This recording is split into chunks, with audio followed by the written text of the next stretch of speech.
সৈয়দপুর বিমানবন্দরে অর্ধ কোটি টাকা সহ ঠাকুরগাঁও জেলা জামায়াতের আমির আটক, চলছে গণনা। বিষয়টিকে ভিন্ন খাতে নেয়ার অপচেষ্টা চলছে এহসানুল মাহবুব জোবায়ের। এককভাবে সরকার গঠনে সক্ষম বিএনপি ডয়েচে ভেলেকে তারেক রহমান দেশের স্বার্থ অক্ষুণ্ণ রেখে প্রতিবেশী রাষ্ট্রের সাথে সম্পর্ক এগিয়ে নেয়ার প্রত্যাশা। ভোটের প্রতীক্ষায় সারা দেশ, চলছে শেষ সময়ের প্রস্তুতি। নির্বাচনের রাজনৈতিক দলগুলোকে সহনশীল আচরণের তাগিদ বিশ্লেষকদের।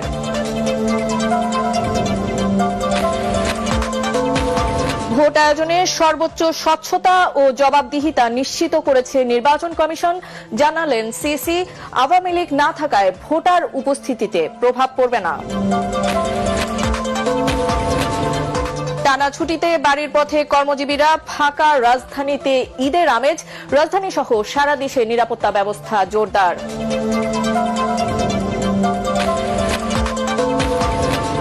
এবং বাংলাদেশে এবারের নির্বাচন গণতন্ত্র পুনরুদ্ধার ও ভবিষ্যৎ নির্ধারণের এক ঐতিহাসিক মুহূর্ত, বিশ্ব গণমাধ্যমের মূল্যায়ন।